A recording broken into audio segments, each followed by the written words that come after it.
Sir, we are starting in 30 seconds.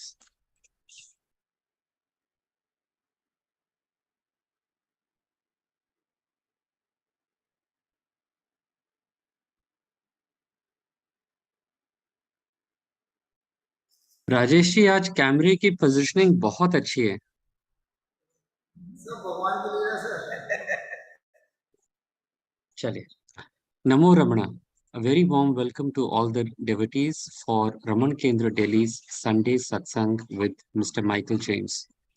I shall now request Narayananji at the shrine to initiate with puja. Sir.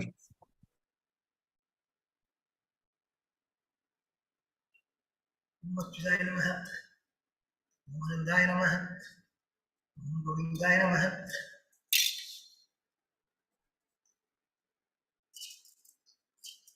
त्वां वरदरं विष्णुं शशिवर्णं चतुर्भुजं प्रसन्नवदनं ध्यायेत् सर्वविघ्नोपशान्तये। अयमूर्तः समुत्सर्गोऽस्मि विधिवन्तो बान्धो न कृणन्तो। अयमूर्तः समुत्सर्गोऽस्तु तदेव लग्नं सदिनं तदेव ताराबलं चन्द्रमं तदेव विद्याबलं दैवबलं तदेव लक्ष्मीपते तैङ्गिरीं स्मरामि। ओम ओम ओम स्व ओम मह ओम जन ओम तप ओम सत्यम ओम तत्सोदरवर्ण्यम वर्गो देवस्य धीमहि धियो यो न प्रचोदयात्। ओम अवधूत समुदं ब्रह्मस्वरो मनोपात समस्त दुर्गा चैत्वारा की परमेश्वर की चेतन करिष्यमाणस्य कर्मणः निर्विघ्नेन प्रसन्नतमादौ निन्नेत्र पूजां करिष्ये। पृथ्व्यां मेरुतुलसी सुगन्धं वर्मदेवता पृथ्वी दिया दुर्गा लोका देवता विष्णुनाथ दुर्गा स्वयं सतारे मां देवी उत्तरं गुरुदातनम् आगमार्थं तु देवानां कमनार्थं तु रक्षार्थं भण्डारं करामि यादव देवदवाहनलाञ्छनम्।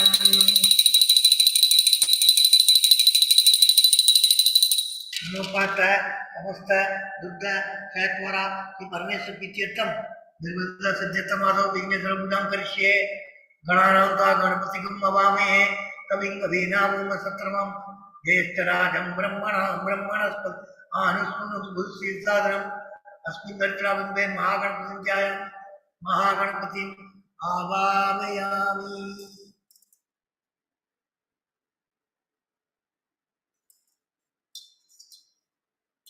ओम महागणपतिये नमः आसनं समर्पयामि। ओम महागणपतिये नमः अर्घ्यं समर्पयामि।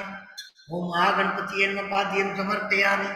ओम महागणपतिये नमः शून्यं समर्पयामि। ओम महागणपतिये नमः उपसारिकत्राणं समर्पयामि। ओम महागणपतिये नमः स्नानानन्तरम् समर्पयामि। ओम महागणपतिये नमः वस्त्रदातं अक्षतां समर्पयामि। ओम महागणपतिये नमः यज्ञोपवीतार्थमक्षतां समर्पयामि। ओम महागणपतिये नमः गन्धां धारयामि समर्पयामि।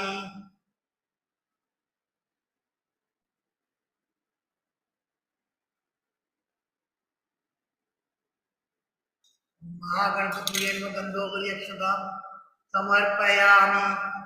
ओम महागणपतिये नमः अलंकरणार्थमक्षतां समर्पयामि।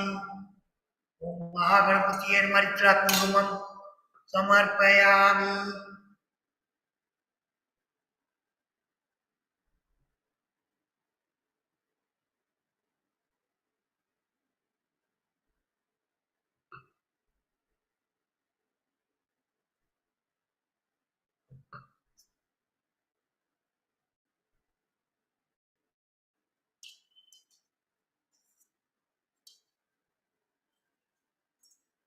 ओम महागणपतिये नमः पुष्पै पूजयामि।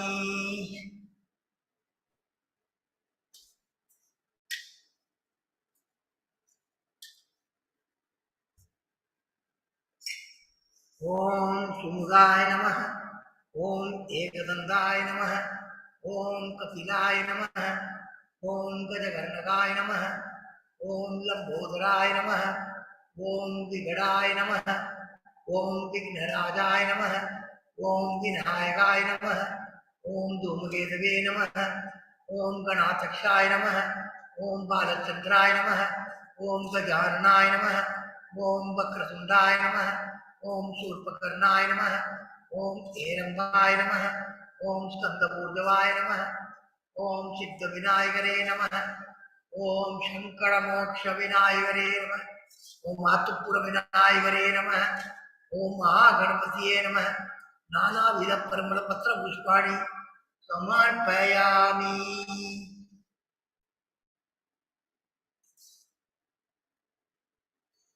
धूपार्थं समर्पयामि।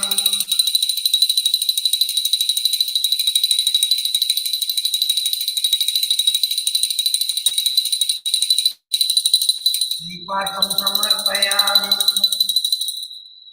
अक्षतां समर्पयामि।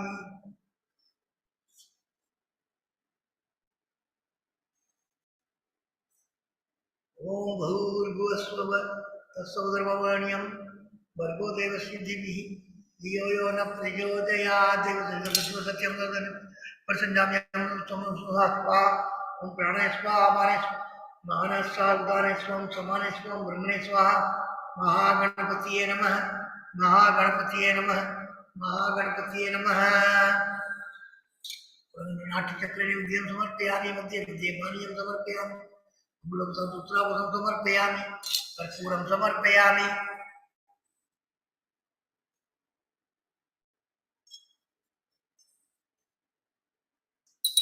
गणपतिमवामहे कविं कवीनामसत्प्रमं ज्येष्ठराजं ब्रह्मणस्पतिं श्रीरसादनं। महागणपतये नमः। महागणपतये नमः। महागणपतये नमः।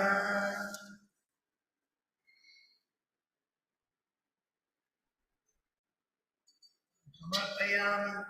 नीराजनं समर्पयामि। नीराजनानन्तरमास्मन्यं समर्पयामि।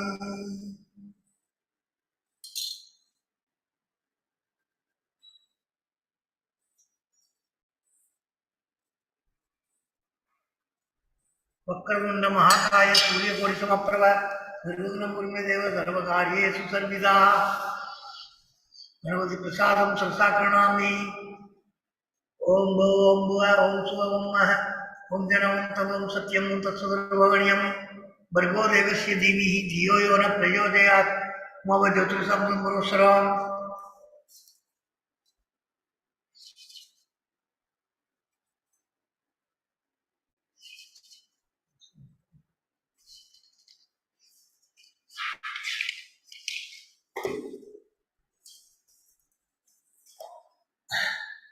मनोपात समस्त दुर्ग कैकवारासी परमेश्वर तीर्थम सुबह शोभने मूर्ते आद्य ब्रह्मण द्वितीय परार्थे दिवेदे वराकल्पे वैवस्वत मन्वंतरे अष्टाविंशतिमे कलियुगे ऋतमे बाधे जम्बूद्वीपे भारतवर्षे भरतखंडे मेरु दक्षिणे पार्श्वे सगाप्ते अस्मिन् वर्तमाने व्यावावृके ब्रह्मादीनां षष्ट्या संवत्सराणां मध्ये शोभकृतनाम संवत्सरे दक्षिणायने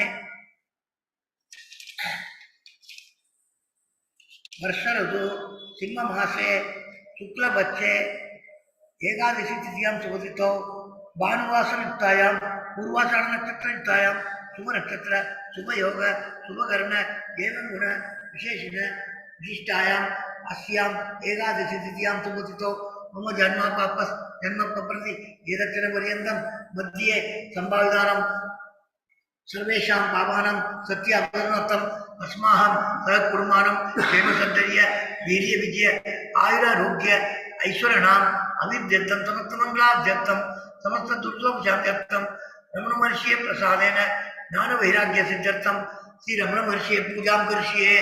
तदंगम कलश पूजां स करिष्ये।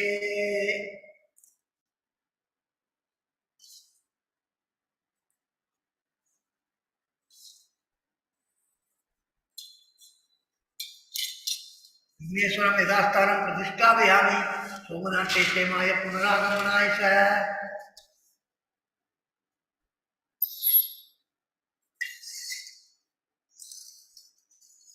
तरहस्य मुखे विष्णु कंडे रुद्रसमाजर्थ मूले तत्र सिद्धो ब्रह्मा मातुपणे संबुधा कुशौ तुषाकरा सर्वे सप्तचुगा सुंदरा ऋग्वेदो यजुर्वेदो सामवेदो पदर्मण गंगे सतर्मणे गोदावरी सरस्वती नर्मदे सिंधु कावेरी जगन्संधि संगुरु अंगैत सहिता सर्वे कलशामृतमाजर्थ आयन्तु देवपूजार्थं दुर्दशकारः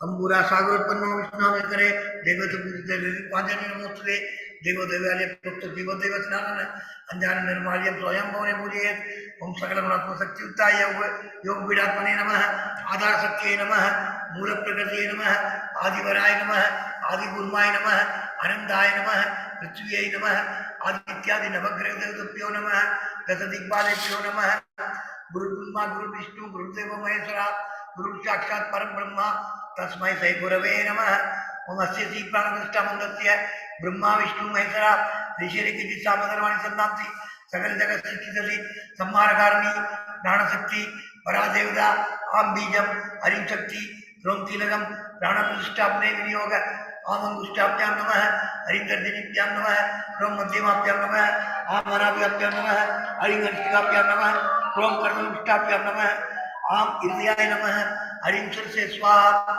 ह्रों शिवाय वसट आम कौसायम हरिं नेत्रदाय ह्रों अस्त्रदाय पट पूर्वस्त्र दिग्बंध ध्यानम रक्तां बोधिस्थ बोधोरस तरुण कराब्जे पासं बोधंडम निश्चुत मणिगुण पंचमाना ಈ ಪ್ರಾಣಸ್ಯ ತವಾಲಂಕನ ಪ್ರಾಪ್ತಿ ನವಸರ್ವಟ್ಯ ದೇವಿ ವಾಲಗೌಡ ಬಹು ಸೂರಿ ಪ್ರಾಣಶಕ್ತಿ ಪರಾನ ಓಂ ಮಾಂ ಹರಿಂ ಕ್ರೋಂ ಕ್ರೋಂ ಹರಿಂ ಮಾಂ ಅಮ್ಯಂ ರಂ ಲಂ ವಂಶಂ ಸಮ್ಮ ಹಂಸ ಸ್ವಂ ಸ್ವಂ ವಂಶ ಅಸ್ಯಾಮೂತೌ ಜೀವದೃಷ್ಟದು ಅಸ್ಯಾಮೂತೌ ಸರ್ವೇಂದ್ರಿಯಾಣಿ ವಾಂಗ್ಮನಸ್ವ ಸಸ್ಸೋತ್ರ ದಿವ್ಯಾ ಪ್ರಾಣವಾಕ್ ಮಣಿಪಾದ ಆಯುಗುಸ್ತಾನಿ ಯಾಕಸ್ತಿ ಸ್ವಸ್ತಿ ಸುಖಂ ಸುರಂ ದೃಷ್ಟಂದು ಸ್ವಾಹಾ मत्स्य प्राणष्टामंत्रस्य ब्रह्मा विष्णु महेश्वरा ऋषिरिगतिसामधर्मणसंते सकल जगत्सृष्टिं सम्मार्गाणि प्राणशक्ति परादेवता आम बीजं हरिं शक्ति ह्रों कीलकं प्राणकृष्टाम्ने विनियोग आमंगुष्टाभ्यां नमः हरिं नमः ह्रों मध्यमाभ्यां नमः आमनागभ्यां नमः हरिं हस्तिकाभ्यां नमः ह्रों कर्णकृष्टाभ्यां नमः आम कीर्त्याय नमः हरिं सर्वे स्वाहा ह्रों शिवाय वसट आम कौसायं हरिं नेत्रदाय ब्रह्मस्त्रदायपट पूर्वस्वर दिग्बंध असुनीदे पुनर्स्मार्ट सक्ष पुनः प्राणवी नोईदे भोगम योग पश्चिमे सूर्यमतिने मनोमय प्रजापति आवाहितो भव सद्दाभितो भव सन्नीतो भव सन्नीतो भव अवगुंडितो भव सुब्रतो नमो भव सुमुखो भव वरदो भव प्रसिद्ध प्रसिद्ध स्वामी सर्वजगन्नाथ यावत् पूजावसानकं तावत् धूम प्रतिभावेन दिव्येस्मिन् सन्निधं गुरु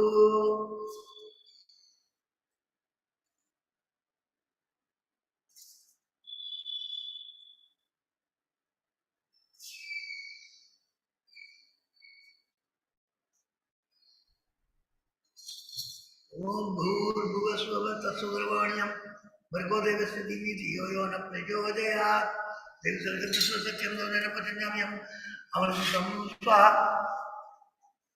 ओम प्राणाय स्वाहा अपानाय स्वाहा ज्ञानाय उदाराय स्वाहा समानाय स्वाहा ब्रह्मणे स्वाहा ओम नमो भगवते श्री अरुणाचल श्री रमणाय नमः नमो भगवते श्री अरुणाचल श्री रमणाय नमः नमो भगवते श्री अरुणाचल रमणाय नमः नाट्यचक्रे नैवेद्यं समर्पयामि मध्ये मध्ये पानीयं समर्पयामि अमृतपुत्रावसं समर्पयामि नीराजनं समर्पयामि नीराजनानन्तरं आस्मनीयं समर्पयामि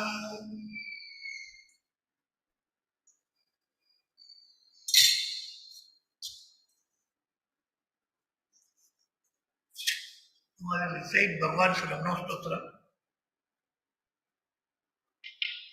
गुरुभ्यो नमः गुरु ब्रह्मा गुरु विष्णु गुरुदेव महेश्वरा गुरु साक्षात् परम ब्रह्म तस्मै श्री गुरवे नमः अपार सत्य सुवारि राशोर्य शोर्मि मात्रं मौनं समस्तं गुणायुधं तं रमणं कबीरं चिन्ताविनं निर्दिशिन्तयामि ओम महासेन महंसेन जाताय नमः ओम श्री रमणाय नमः ओम गुरवे नमः ओम अगण्ड संविदागराय नमः ओम बहुजसे नमः ओम कारणोद्भवाय नमः ओम जगद्गीतावताराय नमः ओम श्री मूर्तिनाथास्तनोतिनाय नमः ओम पराशर कुलोत्साय नमः ओम सुंदरातदवपदाय नमः ओम कमनीय सुचारित्राय नमः ओम स्वयायम्बा स्वयायवते नमः ओम चौणाकुल मौलिन मानसाय नमः ओम स्वर्णस्तकाय नमः ओम श्रीमद्वादशान्तमात्रे रक्तविद्योदयाय नमः। ओम महासुत्रिवादेन प्रबुद्धाय नमः। ओम परमार्थविदे नमः। ओम दिग्वीराय नमः। ओम पितृपदान्वेषिणे नमः। ओम हिंदुमौलिना पितृपदे नमः। ओम पितृराधेष्ट सोणशैलं प्राप्ताय नमः। ओम तपोमयाय नमः। ओम उदासीनाय नमः। ओम महायोगिने नमः। ओम महोत्साहाय नमः। ओम कुशाग्रधिये नमः। ओम शांत संकल्प संप्रभाय नमः। ओम सुसुद्रसे नमः। ओम सवित्रे नमः। ओम स्थिराय नमः। ओम तपस्वीद सर्वंगाय नमः। ओम उल्लाम्बुज विलोचनाय नमः। ओम चंद्रकाशदासति मंडितान मंडलाय नमः। ओम सुतवाट्याम समासीनाय नमः। ओम सूर्यदाख्य विप्रमाय नमः। ओम वेद वेदांत तत्वज्ञाय नमः। ओम चिन्मुद्रणे नमः। ओम त्रिगुणाधिकाय नमः। ओम विरूपाक्ष गुहावासाय नमः। ओम विराजत सराकृतिये नमः। ओम उत्तिक्त नयनाय नमः। ओम पूर्णाय नमः। ओम रसिदास तांडवाय नमः। ओम गंभीराय नमः। ओम परमाचार्याय नमः। ओम सुप्रसन्याय नमः। ओम अभयप्रदाय नमः। ओम दक्षिणासीनिवाय नमः। ओम धीराय नमः। ओम दक्षिणाभिमुखाय नमः। ओम स्वराजे नमः। ओम महर्षिये नमः। ओम भगवते नमः। ओम ईट्याय नमः। ओम भूम विद्या विशारदाय नमः। ओम विमलाय नमः। ओम दीर्घदर्शने नमः। ओम आप्ताय नमः।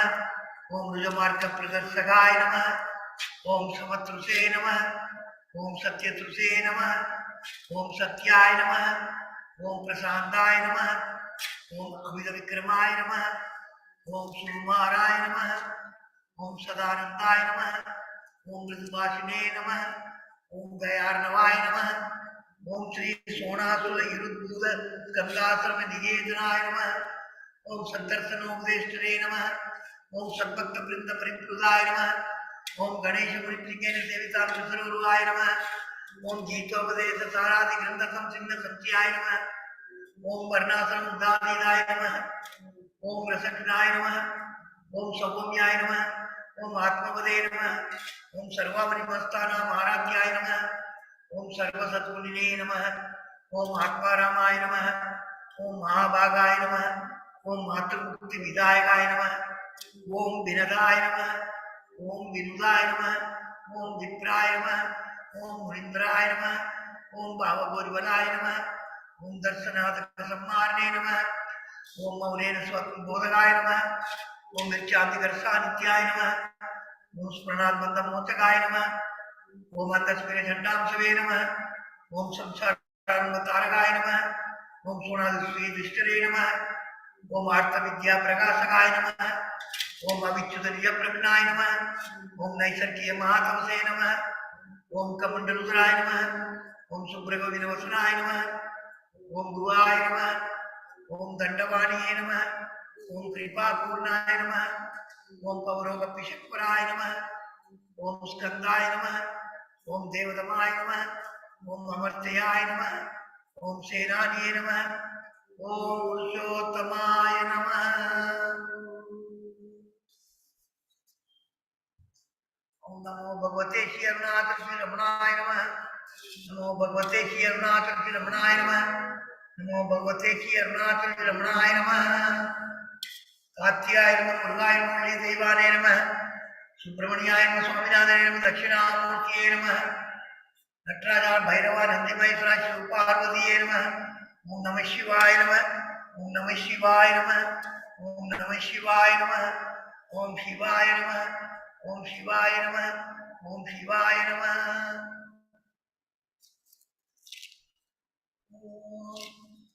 So let us all recite Bhute Satkaram.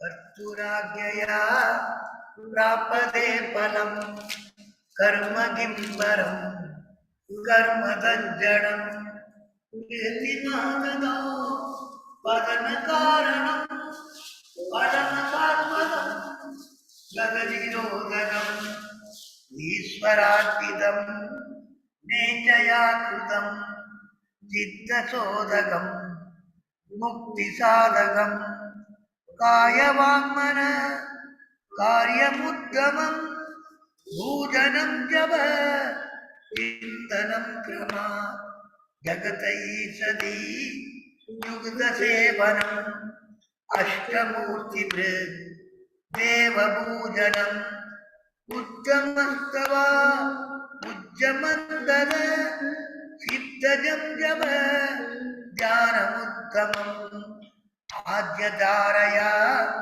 षोडशासनम् सरलचिन्तनम् विरलधरम् वेदभावना सौवमित्यसौ भावनाभिधा भावनीमदा भावशून्यस भावसुस्तुति भावनाबला भक्तिरुत्तमा तिरुस्थले मन स्वस्थता क्रिया भक्तियोगभो राचनिष्ठितम् वायुरोदना प्रीयते मन जालभक्षिवत् रोधसाधनम् सिद्धवायव सिद्क्रियायुधा कागयोर्वै शक्तिमूलका लयविनाशने उभयरोदने दैकदम्बुना भवति नो कृतम् प्राणबन्धना दीनमानसम् एकचिन्तना नासमेत्यद अष्टमानसो दृष्टयोगिन नित्यमस्ति स्वस्तितं यद दृश्यवारिदं सिद्धमात्मन सिद्वदर्शनं तत्त्वदर्शनं मानसं दुःखिं मार्गणे कृते नैव मानसं मार्गार्गवा वृद्धयस्महं वृद्धिमाश्रिता वृद्धयो मनो विद्यां मन अमयं कुतो भवति किनवद ऐपदत्यहं बीजविसारणम् अहमिनाथवा अहमहं दया स्फुरवीरस्वयं परमपूर्णस इदमहं वदा अभिज्ञमन्वहम् अहमिलीनके सत्या विक्रयेन्द्रिय प्राणदीगम नामसे कद गज्जडं सस सत्ववासिका चित्पवेदरा सद्दयायिकी सिद्धयायहम् ईशदीवयो वेशदीविदा सत्स्वभावतो वस्तु केवलम् देशानद स्वात्मदर्शनम् ईशदर्शनम् स्वात्मरूपत आत्मसंस्थिति स्वात्मदर्शनम् आत्मनिर्भया आत्मनिष्ठता ज्ञानवर्धिता अज्ञानहीनकी ज्ञानमस्ति किं ज्ञातुमन्तरम् चित्तूर्वमे तादर्शने अव्यया भवा पूर्णसित्सुखम् बन्धमुक्त्यदिम् नम्बरं सुखम् विन्ददीयगी वस्तुदैविक अहमवेदकम् निजविभानकम् महतितं तवो रमणवाक्यम् महतितं तवो रमणवाक्यम् महतितं तवो रमणवाक्यम्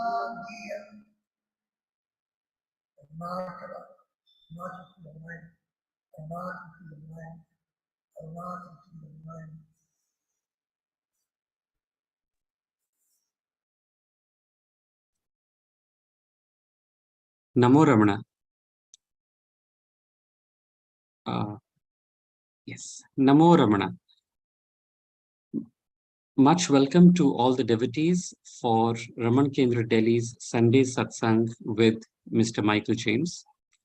As Mr. James has been guiding us on Anma Viday, he shall be continuing with that today as well. A brief background, Mr. James had started his journey with Bhagwan's ashram in 1976 where he stayed for over 20 years and has had a long friendship and association with Sri Sadhu Om and assisted him in translating Guru Vachaka Kovai, Nanyar, Ulladu, Narpadu, and other works. He is now based in London, where he regularly discusses Bhagwan's teaching with fellow devotees via email and Zoom. Mr. James addresses devotees of Ramana Kendra Delhi every second Sunday of the month. Sir, I shall now request you to take over and continue, please. Om Namo Bhagavate Sri Arunachala Ramanaya. Namaskaram. Today I'm going to begin with from the third verse of Anma Biday. Just to put this in context, I will just go back to what this song is all about. That is, this song, it's a kirtanam. And kirtanams consist of a pallavi, which is the refrain, an anupallavi, which is a post-refrain, and then a series of charanangal. The post-refrain and each of the charanangal are connected with the pallavi. The pallavi of this song, the pallavi and anupallavi of this song were composed by Muruganar. And Bhagavan wrote the charanangal to explain why the truth of what is said in the pallavi. That is, in the pallavi is Aye ati solapum, Anma Biday Aye ati solapum. That means are extremely easy. Atma Vidya are extremely easy. Anma Vidya, the Tamil term Anma Vidya, is a Tamil form of Atma Vidya in Sanskrit. Atma Vidya means knowing oneself. So the implication of this is that the Aye is an expression of wonder. So, what a wonder. Knowing oneself is extremely easy. Extremely easy.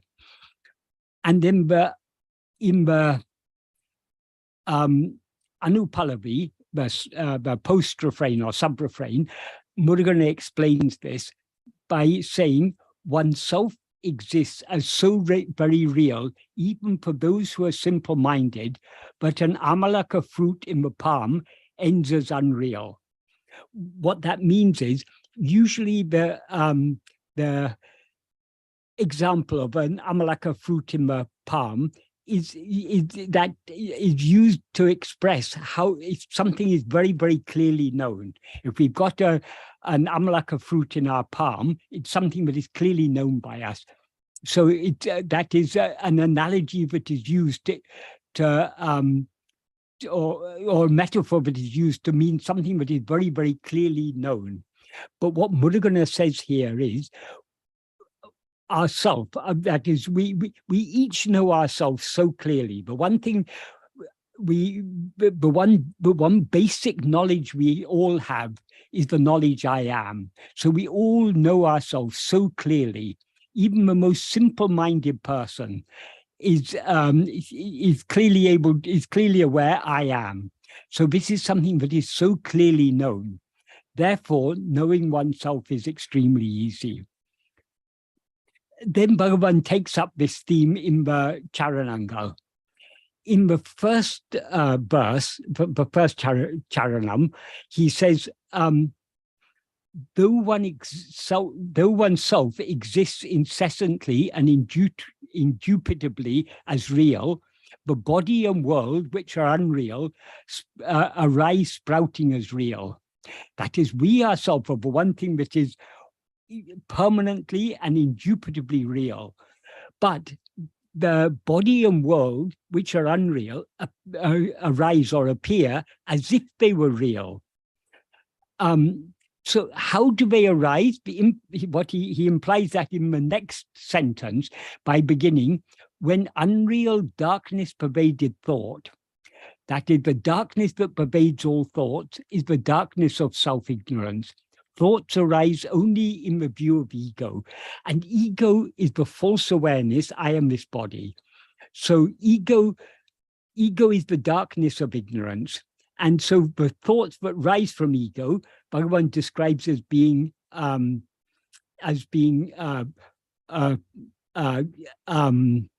poi mei are, unreal darkness, unreal darkness pervaded thought. So the implication here, though there's no explicit connection between the first sentence and the second sentence, the implication is that thought is what causes the world, the body and world, which are unreal, to arise as if they were real.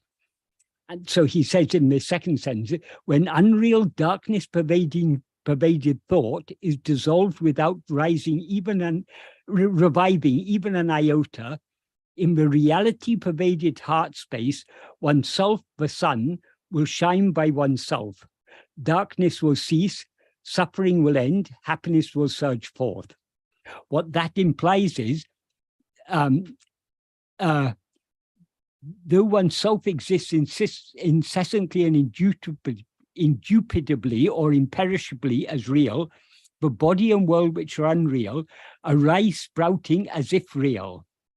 When thought, which is pervaded by or full of unreal darkness, the darkness of self-ignorance, namely ego, which is the cause for the appearance of the body and world, is dissolved without reviving even an iota. In other words, when it's dissolved in such a manner that it does not ever revive even an iota, in the heart space, which alone is real, oneself, who is the sun, here the sun implies the sun of pure awareness, will certainly shine by oneself or shine spontaneously of one's own accord. Darkness, meaning the darkness of self-ignorance in the form of ego, will cease, suffering will end, happiness will surge forth. Therefore, extremely easy. Knowing oneself is extremely easy. So in this verse, he implies that all that is necessary to see ourselves as we actually are, and then thereby put an end to the unreal appearance of the body and world, is for thought to cease. But how are we to put an end to thought? How is thought to cease? It seems very difficult, putting an end to all thought, but the means by which we can put an end to all thought is explained by Bhagavan in the next verse. In the second verse, what he says is, since the thought, this body composed of flesh itself is I, alone is the one thread on which the various thoughts are strung. That is, as Bhagavan explained, all other thoughts appear only in the view of the first thought I. The first thought I means ego. So it's only in the view of ourself as ego, but other thoughts appear. So other thoughts depend for their semi-existence upon the semi-existence of ourself as ego. And he often described ego as the thought, I am this body, because as ego, we are always aware of ourselves as I am this body. That is, what we actually are is the pure awareness I am. But ego is that same pure awareness I am, but mixed and conflated with adjuncts. So it appears to be an adjunct mixed awareness, an adjunct conflated awareness. So when he said, what he describes here as the thought, the body composed of flesh itself is I, that is ego. Ego is the first thought I, the thought that is aware of itself as I am this body. And all other thoughts are jada. The difference between ego, which is the first thought, and all other thoughts is all other thoughts are jada. Jada means they're devoid of awareness, whereas ego is chit jada granti. It is the not formed by the entanglement or conflation of chit meaning the pure awareness I am, with it's mixed and conflated with adjuncts, which are all jada. So the body is the jada adjunct. So though ego is a thought, it's a thought unlike all other thoughts because it's the only thought that is endowed with awareness. So what is aware of ego is only itself, and what is aware of all other thoughts is only ego. So ego is what is aware of both itself and all other thoughts. So here, this is the reason why he says, since the thought, this body composed of flesh itself is I, alone is the one thread on which the various thoughts are strung. That means none of the other thoughts can exist without this first thought I. So if we go within, thus, what is the place from which I spread out? In other words, if we go within, investigating ourselves, the source from which this thought, I am this body, has risen, all thoughts will cease. And in the cave of, meaning the cave of the heart, Atmanyana, pure self-awareness, alone will shine spontaneously as I am I. This alone is silence, the one space, the abode of bliss. So these are the first two verses that I have explained in previous meetings. Now from this, today, I'm going to begin explaining verse 3. So what is the connection between verse 3 and the previous verses? I'll explain that. That is why I mentioned these, I discussed these other verses first. So what he says in verse 3 is, Panne aridal indri, pinne edu arihil en. That literally means, without knowing oneself, if one knows whatever else, what? What here, en, implies so what? So without knowing oneself, if one knows whatever else, so what? The implication is that is, if we do not know what we ourselves actually are, whatever we know about anything else is cannot be reliable knowledge. When we don't even know the truth of the knower, how can we know the truth of whatever is known? So all knowledge of anything other than ourselves cannot be reliable so long as we do not even know what we ourselves actually are. So the implication of this is, when he says, "en what, so what," the implication is, how can such knowledge of anything other than ourselves, be reliable? So how can it have any real value? That is, if we don't even know if we don't know the knower, how can we know the truth of whatever is known? So all knowledge, without knowing the knower, all knowledge is of no value or no. We can't rely upon any knowledge without knowing the truth of the knower. That's the first sentence, and the second sentence he says, "Tane arindidil pin ene uladu arya." If one has known oneself, then what exists to know? That is, if we know all other things without knowing ourselves, it's of no value. But if we know ourselves, then what else exists to know? The implication is, once we know ourselves, there's nothing other than ourselves for us to know. So why? Because all other things appear only in the view of ourself as ego. And ego, by its very nature, does not know itself as it actually is. That is, as ego, we always know ourselves as I am this body.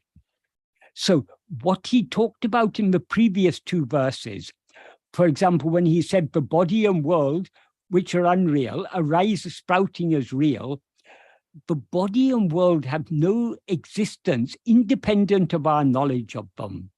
So we are aware of the semi-existence of the body and world only when we rise as ego, because the body and world are nothing but thoughts, nothing but mental impressions. When Bhagavan talks about thought, he uses the term thought in a very broad sense. So any mental impression, any mental phenomenon is a thought. And as he explains for example, in the fourth paragraph of Nana, the world is nothing but thoughts. If we exclude all thoughts, there's no such thing as world, because the world doesn't, as he says, for example, in in verse 6 of Uludunapadu. The world is consists of the 5 kinds of sense impression, nothing else. So the 5 kinds of sense impression means sights, sounds, tastes, smells, and tactile sensations. If you remove all of these, there's no such thing as world. So the world is nothing but these 5 kinds of sense impressions. And who knows those sense impressions? It's only ourselves as mind or ego. So ultimately, all perceptions are just mental impressions. So all the sights, the sounds, and the tastes and smells and tactile sensations that make up this world are nothing but mental impressions. Therefore, they are nothing but thoughts. So knowing all those other thoughts, without knowing the reality of oneself, it's of no use. When we know the reality of ourselves, ego is thereby destroyed. And since ego is the one thread on which all other thoughts are strung, when ego is destroyed, everything else is destroyed. So there's nothing else to know when we know ourselves. And since he said in this sense, if one has known oneself, what exists to know, then he goes on to say, Binna Wia Galil, Abinna Bilaku Enum at Tanne Tanil Unara. When one knows that self in one, when one knows in oneself that self, which is the light that, which is the light, the abinna vilaku, the light devoid of binnam, devoid of separation, in all the seemingly separate jivas, weas. Wea means lives or living sentient beings or jivas. When he says at tane, that self, that's the self he's referring to in the previous. That obviously refers to ourself, but he refers to it as that self because in the previous sentence he said, if one knows oneself, then what else is there to know? And in this sentence he says, when one knows that self, that self, which is the light devoid of separation in all separate beings, minnum tannul anma prakasame. Anma prakasa means the light of oneself, the shining of oneself. Minnum means it flashes like lightning within oneself. In other words, when we know ourselves, the clarity of self-awareness shines forth. And he then goes on to say, Aral vilasame, aha vinasame, imba bikasame. That means the shining forth of grace, Aral vilasame, aha vinasame, the annihilation of ego, imba bikasame, the blossoming of happiness. So the meaning of the whole verse is, if we just take the bare meaning, without knowing oneself, if one knows whatever else, what?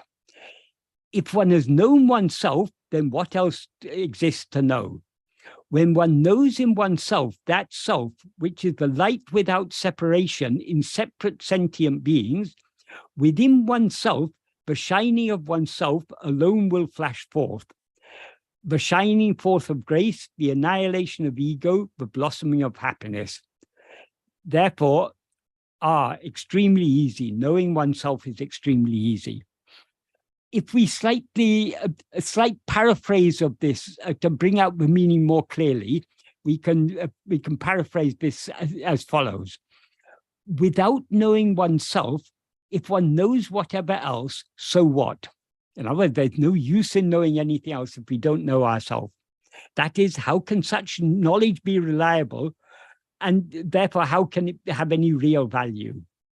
On the other hand, if one has known oneself, then what else exists to know? Nothing else. If once we know ourselves, there's nothing other than ourselves for us to know. And then he goes on, when one knows in oneself that that self, implying one's real nature, what oneself is, ourself as we actually are, which is the light that shines abhinna. Abhinna means without separation, division, difference, or distinction, in separate sentient beings or souls. Within oneself, Atma Prakasa, the shining or clarity or light of oneself, alone will flash forth like lightning. This is Aral Vilasa, the shining forth or amorous play or beauty of grace. Ahavinasa, the complete annihilation of ego. Imba Vikasa, the blossoming of happiness.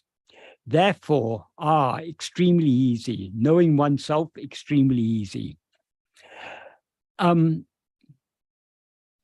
So that's the meaning of the verse. Now I'll begin to explain it in more depth. We are not what we now seem to be. So how can we know that anything else is what it seems to be? If we do not know the color of the glasses we're wearing, or whether we are wearing clear or colored glasses, or even whether we are wearing any glasses at all, we will not be able to reliably judge the color of the objects we are seeing. If we are wearing red glasses, everything will appear to be varying shades of red. And if we're wearing green glasses, everything will appear to be varying shades of green. Even if we are not wearing any glasses, but are suffering from jaundice, whether with or without our knowledge, everything will appear to be varying shades of yellow.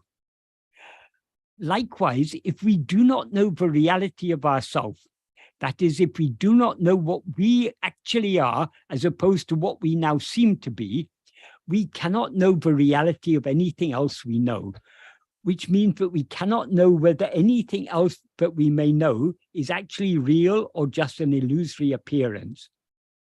This is why Bhagavan asked rhetorically in the first sentence of this verse, Tanne aridal indri, pinne adil arihil en. Without knowing oneself, if one knows whatever else, so what? Thereby implying that whatever knowledge we may have of anything other than ourselves is unreliable and of no real consequence if we do not even know what we ourselves actually are. If we do not know whether we are what we seem to be, how can we know whether anything else is as it seems to be? Now we seem to be a person, a bundle of 5 sheaves, namely a physical body, Annamaya Kosha, life the Pranamaya Kosha, mind the Manomaya Kosha, intellect the Vijnanamaya Kosha, and will the Anandamaya Kosha.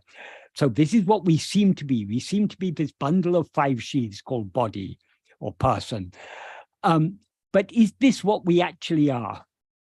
The person we seem to be appears in waking and dream, albeit with a different body in each state, but disappears in sleep.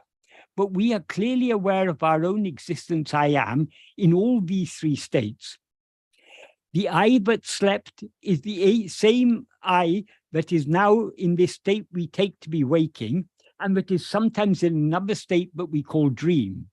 But this I seems to be a person or a body only in 2 of these 3 states. In sleep, we are aware of nothing other than our own existence, whereas in waking and dream, we're aware not only of our own existence, I am, but also of an identity, I am this person, or I am this body. Since we exist and are aware of our existence in sleep, without being aware of this identity or the person with whom we now identify, the person whom we now identify as ourselves, this person cannot be what we actually are. That is, if this person were what we actually are, we could never be aware of ourselves without being aware of this person. But since we are aware of our existence in sleep, which is a state in which we are not aware of this person, this identity, I am this person, is false, even though it now seems to us to be true. We exist and are aware of our existence in sleep, so we cannot be anything that we were not aware of then. some people object to this, arguing that we are not aware of anything in sleep, so it is not correct to say that we are aware of our existence then. It is true that we are not aware of any phenomena in sleep, not even of the passing of time, but we were nevertheless aware of our own existence, because if we were not aware of our existence while we were asleep, we would not now be so clearly aware of having been in a state in which we were not aware of anything else.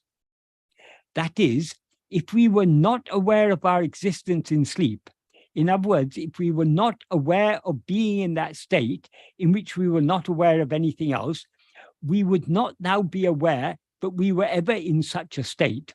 So we would now be aware of experiencing.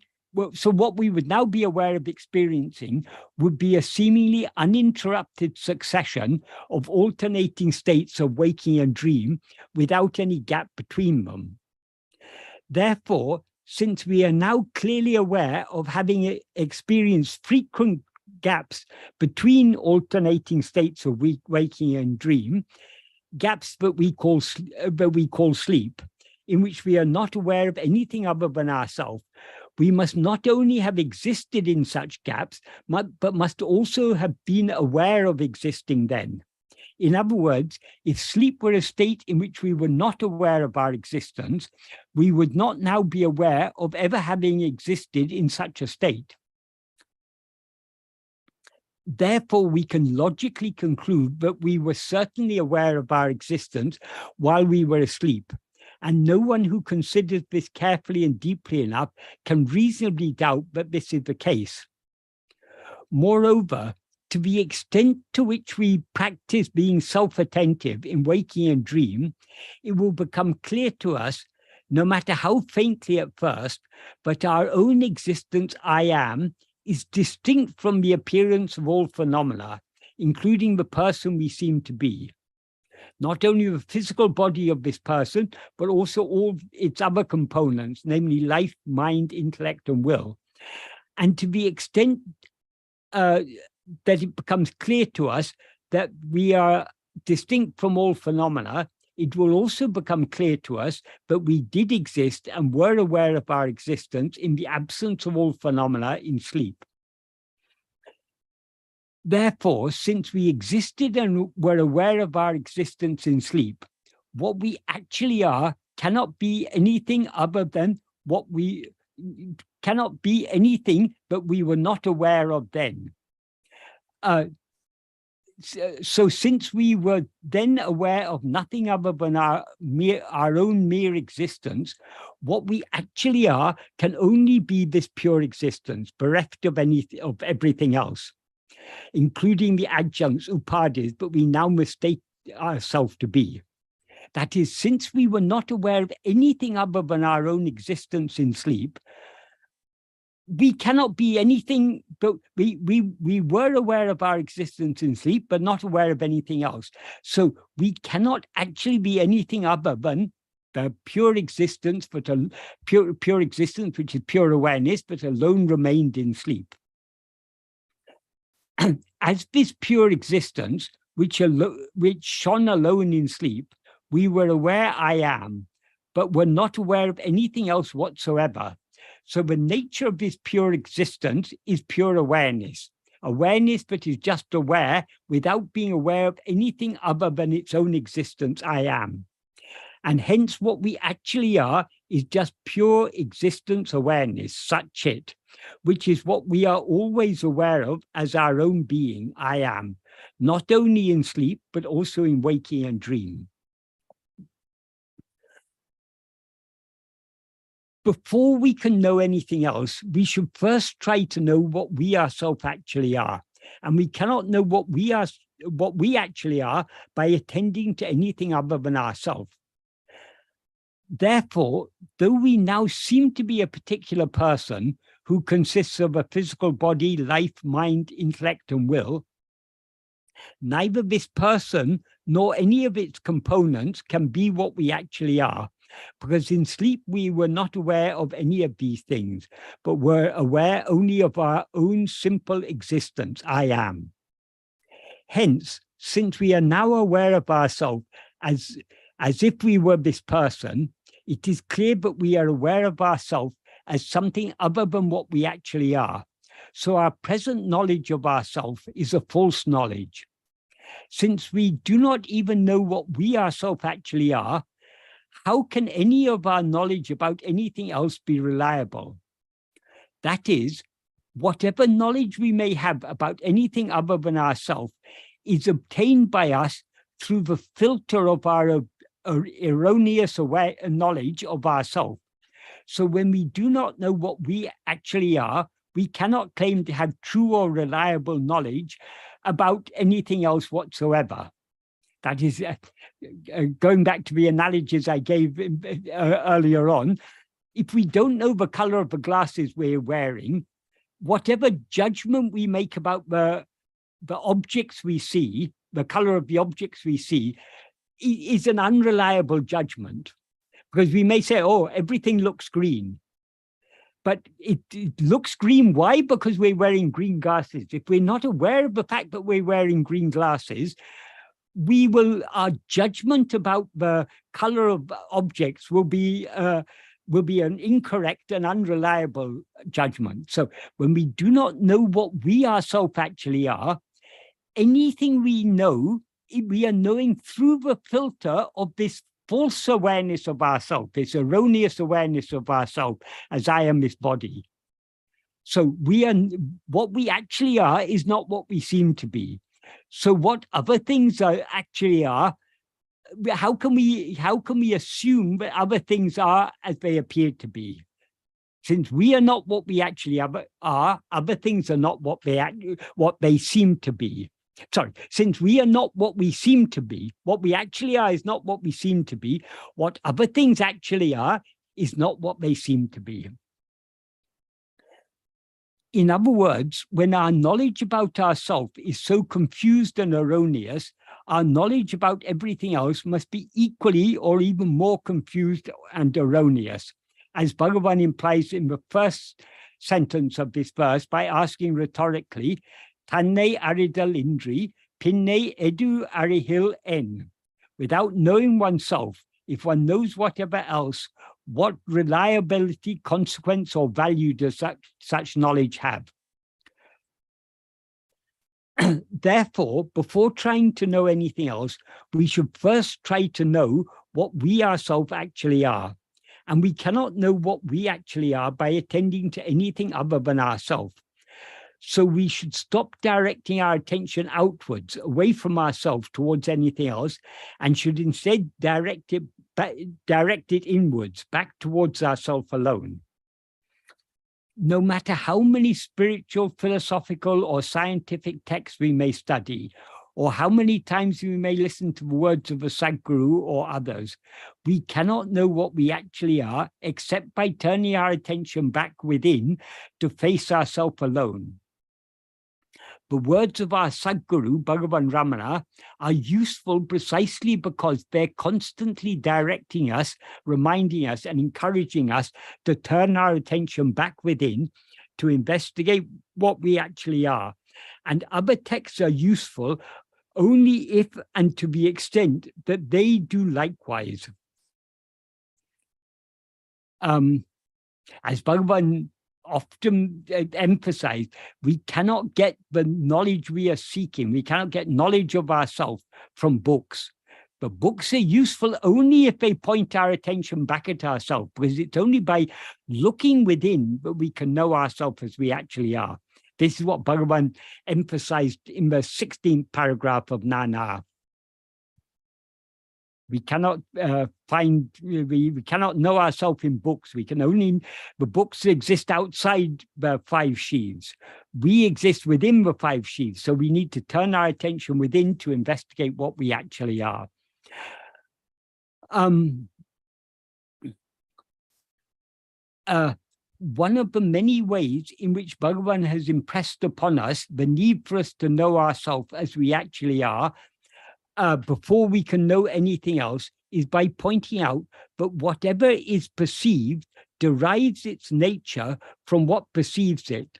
So the nature of the perceived will always be in certain fundamental respects the same as the nature of the perceiver. This is the metaphysical and epistemological principle that he teaches us in verse 4 of Uludunapadu. What he says in verse 4 of Uludunapadu is, Uruvam Tanayin Uluhu Paramatran. If oneself is a form, the world and God will be likewise. Uruvum Tan Andrel, Uvatrin Uruvate, Kan Urudal Yaban, Evan. If oneself is not a form, who can see their forms? How? Kannalal Kakshiondo. Can the seen be otherwise than the eye? Kan adutan antamila kan. The eye is oneself, the infinite eye. What he means by this is, if oneself is a form, the world and God will be likewise. What does he mean by saying if oneself is a form? He means if we rise as ego, because it's only when we rise as ego that we grasp the form of a body as I. In other words, we identify ourselves as the form of a body. And only when we're aware of ourselves as if we were a body, are we consequently aware of other forms. So the world and God appear to be forms so long as we mistake ourselves to be a form. If oneself is not a form, who can see their forms and how to do so? That is, it's only through the filter of this ego or mind, but we know all other forms. Because as ego or mind, we identify ourselves as a form, so we see a multitude of forms. If we don't see ourselves as a form, we cannot see any other form, is the implication. And then the next sentence is very, very important sentence. Kannalal Kakshiondo. If we take this sentence very literally, Kannalal means literally without an eye, is there anything seen? But that's only the superficial meaning. Bhagavan explained a much deeper meaning, that much deeper implication. That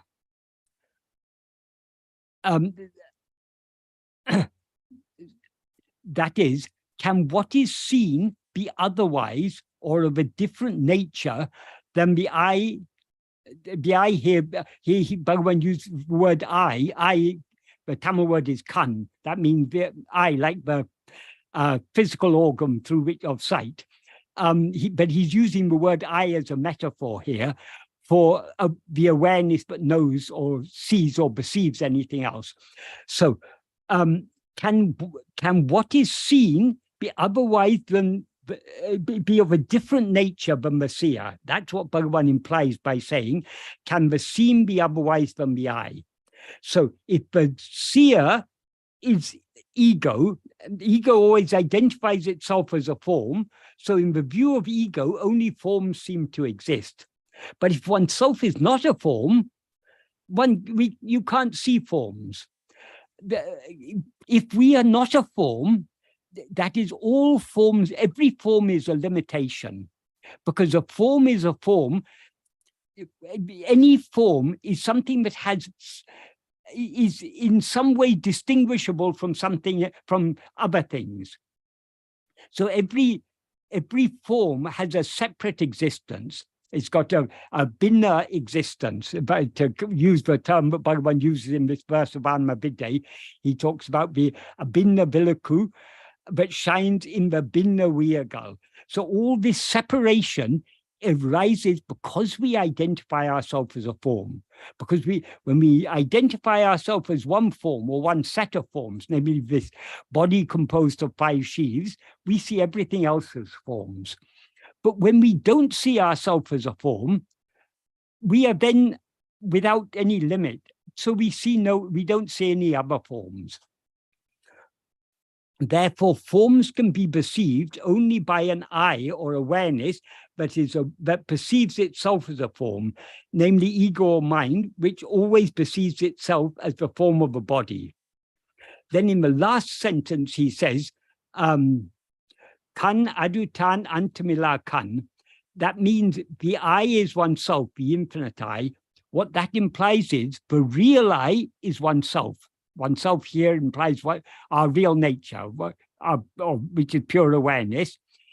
The real I is oneself, the infinite and hence formless I. That is, whatever is finite is a form. Whatever is infinite is formless, because every form is a limitation. So the infinite is always formless. Finite things are always forms of one kind or another. So long as we take ourselves as this finite form of this body, we see other forms. When we see ourselves as we actually are, which is the formless awareness, the infinite awareness, what Bhagavan refers to here as antamila kan,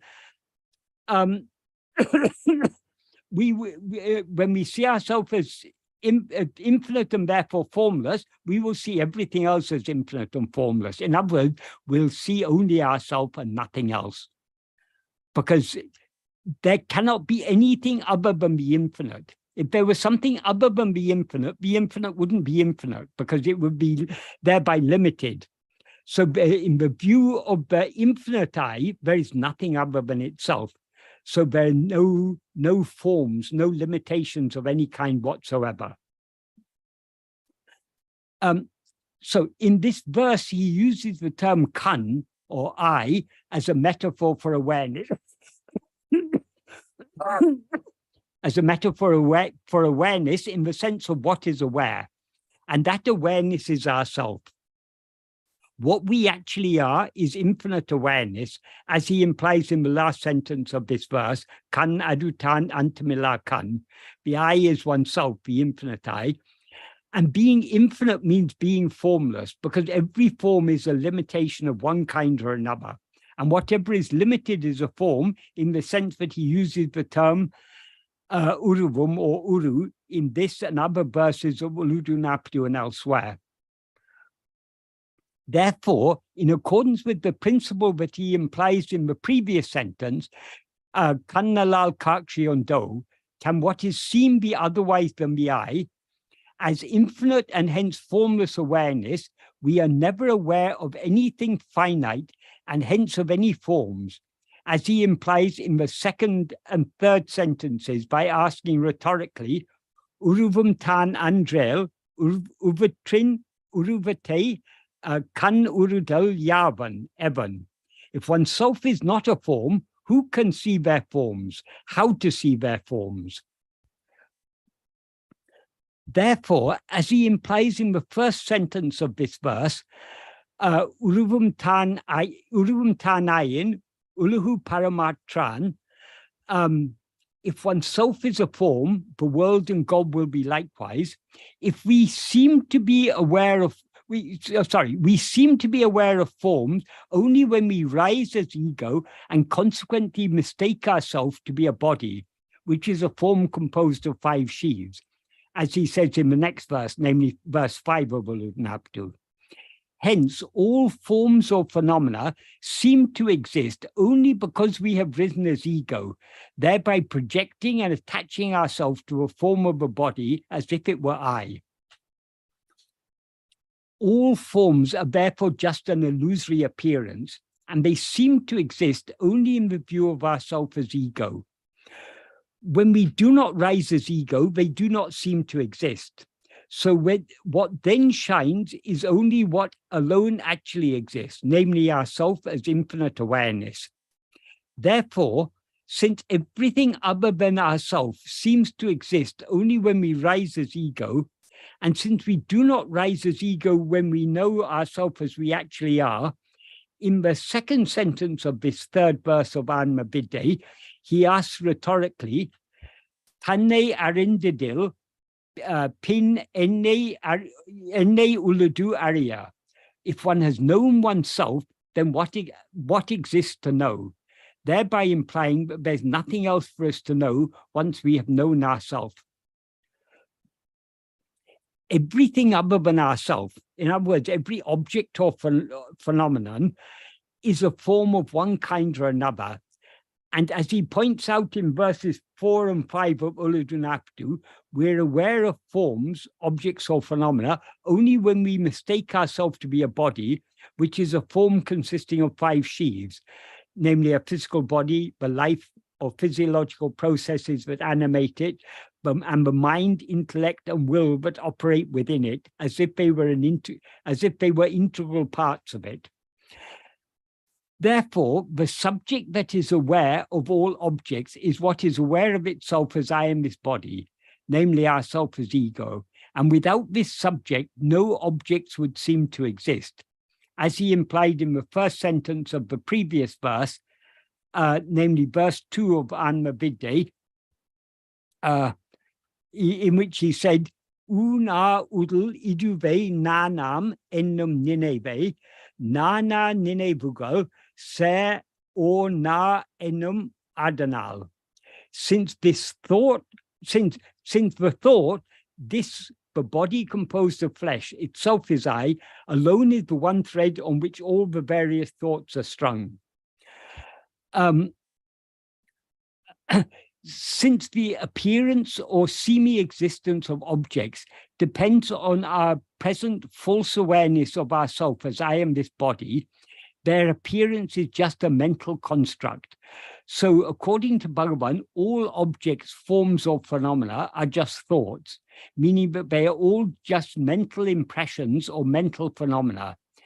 Since they seem to exist only in the view of ourself as ego, ego is the one thread on which their semi-existence is strung, like the thread that binds flowers together to form a garland, or the string that links gems together to form a necklace. Does anyone have any questions on anything I've talked about so far? Are there any questions in the live? I have a question. Yes. I want to ask that right now in this moment, what are we? Are we the ego, or are we the witness? Pure consciousness. We seem to be ego. So long as we are aware of the existence of other things and are aware of ourselves as I am this body, we who are aware of ourselves as I am this body and who are consequently aware of other things are ego. But this is not what we actually are. Even when we seem to be ego, as we seem to be now, what we actually are is pure awareness. We seem to be ego only so long as we are looking outwards, away from ourselves. If instead of looking at other things, if we look at ourselves, in other words, if we turn our attention back within to see who am I, this ego, as Bhagavan says in verse 25 of Ulunaptu, Tedinal otum pidicum. If sought, it takes flight. That is, so long as we're looking outwards, we seem to be ego. If we look back within to see who am I, this ego, there's no such thing as ego to be found, because what we actually are is pure awareness. It's just like if you see a rope and mistake it to be a snake, it will continue to appear to be a snake so long as you don't look at it carefully enough. So it seems to be a snake only because you haven't looked at it carefully enough. If you look at it carefully enough, you'll see, oh, it's not a snake, it's just a rope. So even when it seems to be a snake, it is always just a rope. Likewise, even when we seem to be ego, what we actually are is pure awareness. In order to see ourselves as pure awareness, we need to turn our attention back to look at ourselves carefully enough. If we look at ourselves carefully enough, we will see that we are always pure awareness and have never risen as ego. But until then, we seem to be ego. Is that a clear answer to your question? Yes. But I also have one other question. That yes. If is it possible to see yourself as witness or pure consciousness while your eyes are open? Because you have so much identifications, na? Okay. Firstly, we need to be very careful about this term witness, because the term witness, as Bhagavan explained, it can be understood in two senses, and it is indeed it's used in two senses. If by witness you mean what is aware of the existence of other things, that witness is ego. So the witness in the literal sense of the term witness, the knower of other things, is only ego. However, in many texts, the term witness is our real nature, or Brahman, the Atmaswarupa or Brahman, is referred to as the witness. In such context, Bhagavan explained, witness doesn't mean the knower. As Bhagavan said, in such context, Sakshi means Sanadi. That is, it's in the mere presence of ourself as we actually are, Brahman, but all this appears, but not in the view of ourself. All this appears only in the view of ourself as ego. In the view of ourself as we actually are, none of these things seem to exist, but they seem to exist in the view of ego only because of the presence of ourself. So when the term witness is used, we need to clearly distinguish these two senses in which the term witness is used. Whenever Brahman or our real nature, Atmaswarupa, is referred to as witness, it does not mean the knower. It means simply that pure awareness in the presence of which everything appears. But in the view of in the view of pure awareness, there is nothing other than ourself. So why is pure awareness, Suddha Chaitanya, why is it called pure? Because it is mere awareness. It's not awareness of anything. It is just awareness. So it's awareness in its pure, natural, real condition. That is not awareness of anything. What is aware of things, what is aware of the appearance of all this, is only ourself as ego. So ego, though ego is a form of awareness, it's not the real awareness, because it is illumined by the real awareness, by the pure awareness, but because it identifies itself as I am this body, it is not the pure awareness. It is what is called Chidabhasa. Chidabhasa is usually translated as a reflection of awareness, but actually it has a deeper meaning than that. A bhasa in this context means a likeness or a semblance. If you look in a mirror, you see what seems to be your face, but you're not actually seeing your face in the mirror. You're only seeing a reflection of your face. It's a likeness of your face. It looks exactly like your face, but it is not your face. Likewise, this ego is a likeness or a semblance of awareness. It is not real awareness. Why is ego not real awareness? Because real awareness is not aware of anything other than itself. It's not aware of it's what actually exists is only pure awareness. So pure awareness doesn't see anything that doesn't exist. This is what Bhagavan implies in that verse 4 of Uladunapadu. The real I, the infinite I, in other words, the formless I, doesn't see any forms. The forms appear only in the view of ego, because ego is that same pure awareness mixed and conflated with adjuncts. So as an adjunct conflated awareness, ego is not the real awareness. It is what is called Chidabhasa. It's a likeness of awareness. Why is it not real awareness? Because in the view of ego, all these phenomena exist. But these phenomena do not exist at all. So we are seeing what doesn't exist as if it existed. That is not real awareness. Real awareness is seeing what is as it is. Seeing what is as it is. What is only awareness. It's only Satchit. So Satchit is not aware of anything other than itself. So I said that to clarify the meaning of the word witness. So can you repeat your question again? Because there was more to your question than that. I've forgotten what the question was. No, I have question that again. The next question is I have next question that what is the difference between the I amness, No, the I amness and ego? can you finish this second question of yours? Because Second question. you asked something. How did you word your second question? You said. I forgot the question. I forgot itself the question. I think Sorry. you were asking, is it possible for us to see ourselves as the witness? So yes. the answer to that is, it depends in what sense we're using the term witness. As ego, we're always the witness. Ego is the knower. We all know ourselves as the knower of all this. So knowing ourselves as the witness in that sense that is the nature of ego, to know itself as the knower of everything else. So you are saying that whenever there is an object, there is an object, then there is ego is operating, na?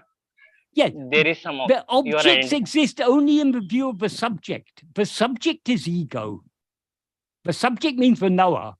So whatever is known exists only in the view of the knower. The knower is ego. Pure awareness is not a knower. It is just pure being. Okay, it doesn't know anything other than itself. The thing the Raman Maharshi and all says the I amness. What is the I amness? Is it the ego or is it the presence? Bhagavan doesn't actually talk about I amness. He talks about I am.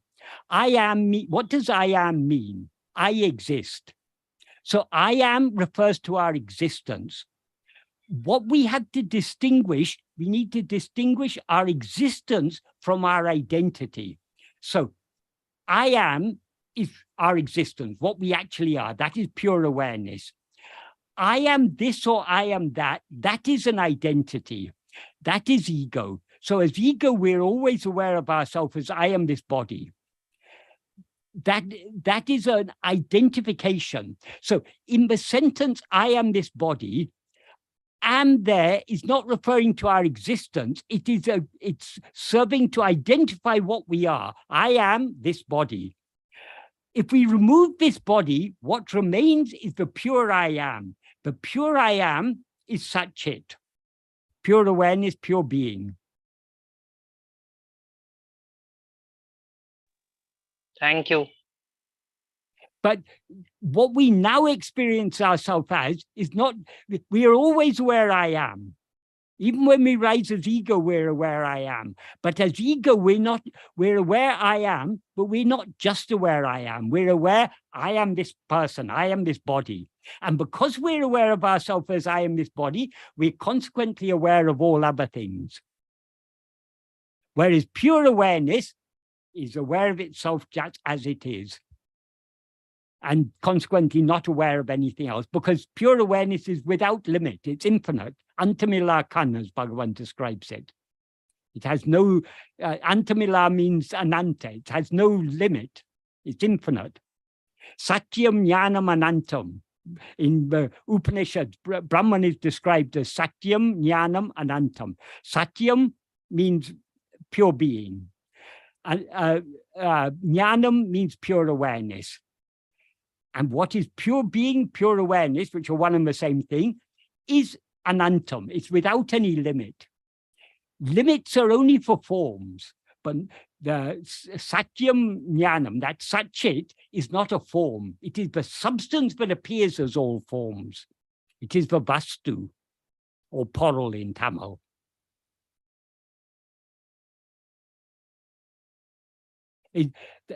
That is satchit. To use one of the classic analogies, Satchit is like the gold. All forms are like the ornaments.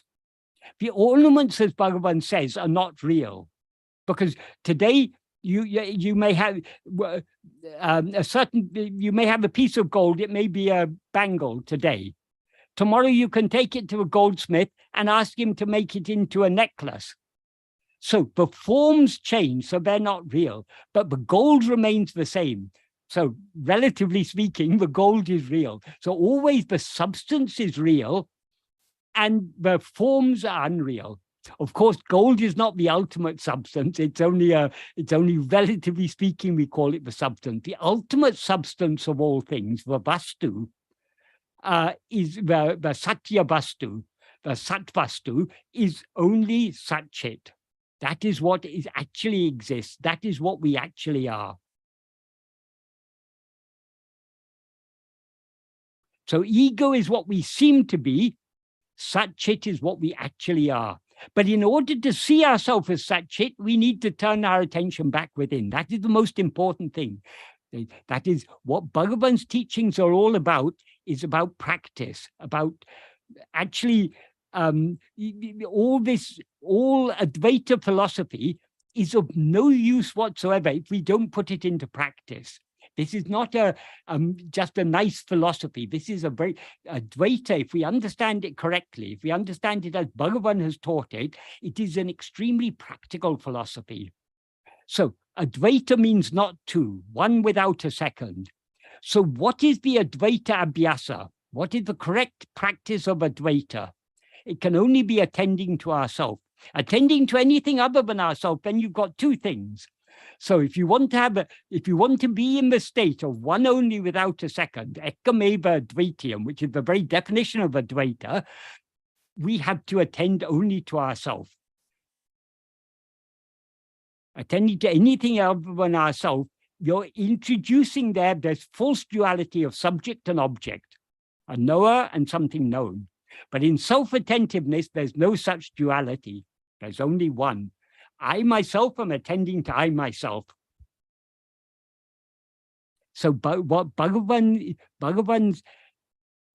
has taught us is Advaita in its purest and most practical form, which is the very purpose of Advaita. Advaita without practice, without putting it into practice, it's of no use to us. It's just some nice ideas. We can go on talking all this philosophy for till for all eternity. Through yuga after yuga after yuga, we can go on talking philosophy until we actually put it into practice. So the whole aim of Advaita is to make us see what alone actually exists. What actually exists is ekkameva advaitiyam, one only without a second. And what is that one? It is sateva. The same verse in the Chandogya Upanishad that describes it as ekam eva advaitiyam, one only without a second. It makes it clear what is that one. It is sateva. It's existence alone. And what is that existence? Tattvamasi, you are that. So if we understand the Advaita philosophy correctly, it is, why are the Mahavakyas there? Why is it said you are that? In order to turn now we're looking for Brahman or God outside ourselves. But then the Upanishads come and tell us, no, you are that. So stop looking outside, look within, is the implication. But people fail to understand that implication. So they go on raising more and more and more questions, which are ultimately useless. It's just diverting us away from what is most important, which is the practice. So Bhagavan's teachings are all focused on the practice, putting this into practice, because then only is it useful to us. Because we cannot annihilate ego by any means other than Atmavichara. So if we want to, and only when ego is annihilated will we experience ourselves as one only without a second. So long as we rise as ego, there seems to be all this multiplicity. But according to Advaita, all this multiplicity is a mere appearance. And in whose view does this appear? In Bhagavan asks, yes, it's all an appearance. To whom does this appearance appear? To whom does all this, in whose view does all this seem to exist? Only in the view of ourself as ego. And ego is a false awareness of ourself. So to get rid of ego, we need to know ourselves as we actually are. When we know ourselves as we actually are, then what else is there to know? As Bhagavan asks in this third verse of Anmavidya. Knowing everything else without knowing ourselves is useless. If we know ourselves, then there's nothing else for us to know. So Bhagavan's teachings are so practical. I see there are two more hands raised. Sorry, my eyesight is not very good. There are Surbi, would yes, you sir. like There to are ask? two devotees, Surbhi Kaushik and Paranika. I would request both of them to ask the questions one by one. Namaste, Michael. Namaste. What is the correct way to practice Bhagwan's teaching in one's daily life? Like, if I want to practice his teachings, how do I start? Something as basic as that. Okay. And I don't understand by what is the meaning of turning within and what is self-attentiveness. So what do I give attention to when I'm turning within? Okay. In order to understand how to practice this in daily life, we first have to understand how to practice it. So what does Bhagavan mean when he talks about turning within? That is within and without, inside and outside. These are relative terms. So in different contexts, you are inside India, I am outside India. So it's relative to something, but we talk about inside and outside. We are all inside this world, but you are inside India, I'm outside India. You're inside Delhi, other parts of India, outside Delhi. So inside and outside are relative terms. In the context of Atma-vichara, everything is outside, that everything other than ourselves is external to ourselves. So attending to anything other than ourselves is bahyamukam. Attending to ourselves alone is antamukam. So that is what Bhagavan means by turning within, turning our attention back towards ourselves. But we also need to understand what is meant by ourselves. Now we take ourselves to be a person. A person is a body consisting of 5 sheaths. We take ourselves to be this body, and the life in this body, and the mind, and the intellect, and the will. This bundle forms the person we take ourselves to be. So we're aware of ourselves as this person. But this person is not what we actually are, because this person seems to exist only in waking a dream. We exist and are aware of our existence throughout all the 3 states. So we are something other than this person we seem to be. So ego is the adjunct conflated awareness. I am this person, I am this body. In that adjunct conflated awareness, ego is also called chit jada granti. Chit means the pure awareness. That is I am. Jada means what is not aware. This body, these 5 sheaths are all jada. So when these two, this chit and jada, get conflated, the resulting mixture, the chit jada granti, but not formed by, when these become entangled, is called ego. So when we are investigating ourselves, we are not investigating the jada portion. In other words, we're not investigating the person we seem to be. We're investigating the chit portion. The chit portion is that fundamental awareness I am, which is our very existence. So we are trying to turn our attention back to our own existence. We are all now aware of many things. But whatever else we're aware of, the one thing that we are always aware of is our own existence. We're always aware I am. Right. When we say, I know this, I know that, I see this, I hear that, there always I is there. So I is the subject. All other things are objects. The subject is ego. The I that is aware of all these objects is ego. But in that ego, the reality of ego is the pure awareness I am. So we are trying to focus our attention on the mere awareness I am. This is as far as words can go. Words can, as Bhagavan himself explained, words can only be pointers. So we need to understand what Bhagavan is pointing at when he asks us to attend to ourselves, to attend merely to our own being, our own fundamental awareness I am. We need to think carefully about it and try to understand what he says. Then we need to put it into practice. Because until we put it into practice, it will not be clear. The more we put it into practice, the clearer it becomes. It is a bit like, that is an analogy I often use, is learning to ride a bicycle.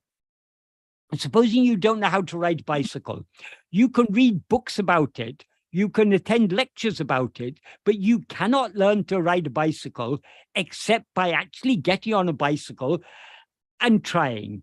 When you get on a bicycle, what happens first time? Because you're not used to balancing on two wheels, you wobble and fall.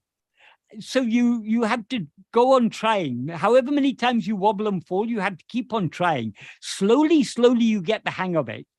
And after trying for a week or so, then it becomes second nature to you. There's nothing easier than riding a bicycle. We wonder why we didn't know it before, but that initial practice is necessary. Likewise with this self-investigation. What it means to be self-attentive can be understood only by trying to be self-attentive. So first we need to, what is required is Sravana, Manana, and Nididhyasana. Sravana literally means hearing. That means we need to pay close attention to what Bhagavan teaches us. So we need to closely attend to what he is saying. Manana means we need to think about it carefully and make sense of it. So when Bhagavan says, attend to yourself, what does he mean by that? We need to understand it. And then we need to put it into practice. That is the Nididhyasana. The more we put it into practice, the more meaningful Bhagavan's words will become. So when we first read Bhagavan's teachings, we understand a little. But the more we think about it, and most importantly, put it into practice, the clearer his words become, the clearer the implication of what he's saying becomes to us. That is, first we understand the mere surface meaning of the words, but the underlying implication becomes clearer the deeper we go in the practice. So the only way to learn to practice Atma-vichara is to practice Atma-vichara. Like the only way to learn to ride a bicycle is to ride a bicycle. Of course, we'll wobble and fall at first. Of course, we're unsteady. But as we try to be self-attentive more and more, it becomes clearer and clearer. That is why Bhagavan called this practice Atma-vichara. Atma-vichara means self-investigation. He also sometimes referred to it as meditation. Sometimes, for example, he described it as Swarupa Dhyana or Atma Chintana. But generally, he often used this term vichara. Vichara means investigation. Why did he use this term investigation? Because this isn't just a meditation like other meditation. It's not that we're just trying to fix our attention on the dhyana lakshya. We are trying to fix our attention on the dhyana lakshya, but dhyana lakshya being ourself. Dhyana lakshya means the target of meditation. We are trying to fix our attention on ourselves, but we're trying to fix our attention on ourselves in order to see what we actually are. So the more we look within, the more we try to attend to ourselves, the clearer it becomes. So as with any investigation, when you start an investigation, where the investigation is going to lead you is not very clear at first. But the more you pursue that investigation, the clearer the way becomes. So the more we try to look within, the clearer it becomes what Bhagavan means by fixing our mind in ourselves. Bhagavan's definition of Atma-vichara, he explains it very, very clearly and unambiguously in the 16th paragraph of Nana. He says, Sadakalamum manate atmabil vaitirupatikutan atma-vicharam endrupaya. That means the name Atma-vichara refers only to always keeping the mind on oneself. What does he mean by keeping the mind on oneself? When we talk about putting the mind on something, that means attending to it. In a classroom in school, a teacher may tell students, put your mind on what you're reading. That means you pay attention to it. So when Bhagavan tells us to put our mind on ourselves, he means we need to attend to ourselves. And ourself doesn't mean this body or mind or any of these things that we now mistake ourselves to be, but just that fundamental awareness, I am. That is what we actually are. That is what we need to attend to. Of course, it seems a little difficult at first because we are so used to attending to objects. And we obviously aren't, the I am is obviously not an object. But though I am is not an object, it's the one thing that we always clearly know. We all know I am. Supposing you're put in a completely dark room and you're put in a sensory deprivation chamber. You don't have any, there's no sound, no sight, no, it's completely dark. You can't hear any sound. You can't feel anything. You can't taste anything. You can't smell anything. So if someone asks you, it's something here, you won't be able to know. I don't know. But are you there? Yes, I am here. So in the midst of darkness, what is the one light that shines in the midst of even the densest of darkness? But that light is the light of pure awareness, I am. Even if we're aware of absolutely nothing else, we are always aware I am. So that is what we need to attend to. As Murugan says in the Anupalavi of this song, that this ourself, what we actually are, I am, shines so clearly. It's so clearly known even by the dullest of, even by the most dull-minded people. Everyone knows I am. Not only every human being, every sentient being, every jiva.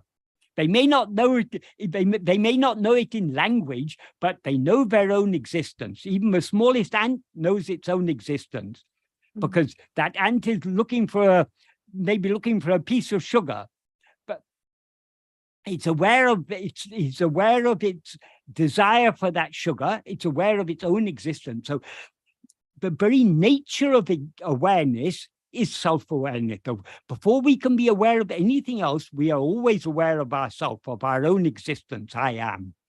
So this is the one thing we know always, not only in waking and dream, even in sleep, when we're not aware of anything else, we are aware I am.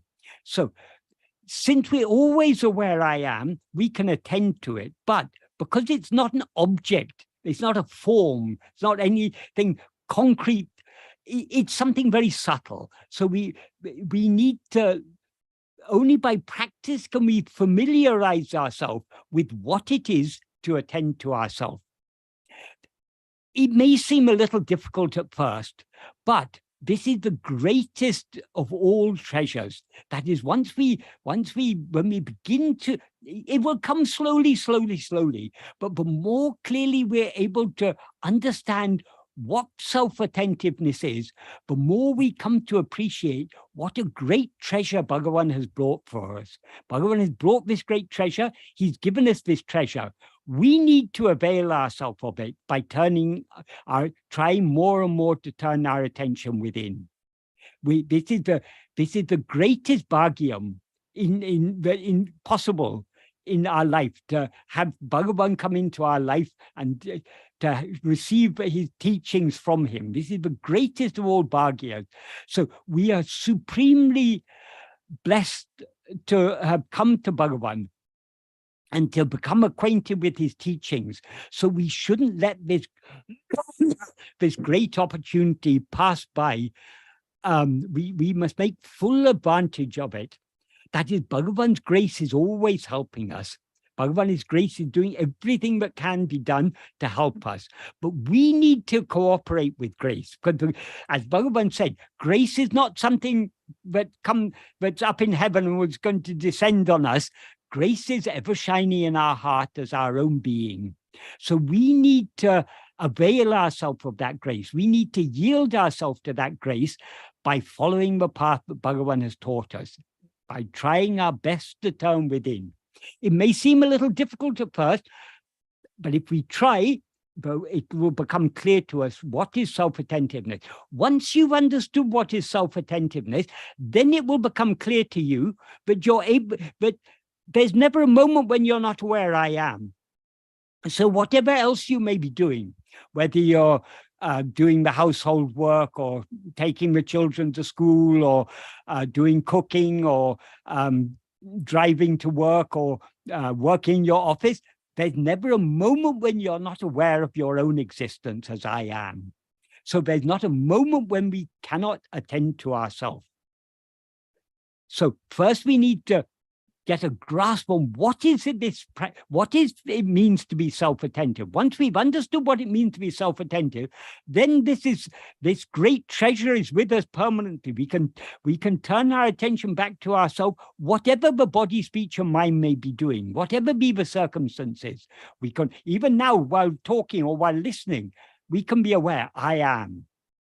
The one thing that is really clear to each and every one of us is our own existence. So besides, this is a tremendously valuable gift Bhagavan has given us. Thank you, Michael. So besides being aware on a moment-to-moment basis, should one also be doing a sitting down practice with eyes open or eyes closed? That is, Bhagavan never recommended sitting down with eyes closed or anything. But I mean, he said our aim should be to be holding on to this Swarupa Smarana, he calls it in one place, the self-remembrance. We must be holding on to this Nirantara Swarupa Smarana, uninterrupted and unbroken Swarupa Smarana. That's our aim. However, when we are engaged in other activities, it seems to us that a certain amount of attention we need to give to other things.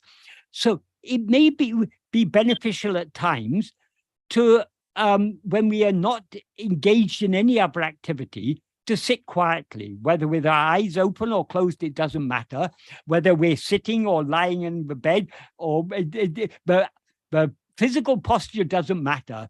But when we are free of other activities, those are all, the moments when we're free of other activities are moments when it's a good opportunities for us to go a bit deeper within. And so if you find it useful doing 10 minutes, 20 minutes, morning and evening, that's fine. But it shouldn't stop with that. And even that after some time we'll find to be not so useful, because just because we sit with eyes closed doesn't mean our mind is willing to go within. The key to success in this path is the love. As Bhagavan said, bhakti is the mother of jnana. So that love means the love to turn within and hold on to Bhagavan's feet that are ever shining in our heart as eye. In other words, the love to give ourselves wholly to him. We can give ourselves wholly to him only by turning within and holding on to him in our heart.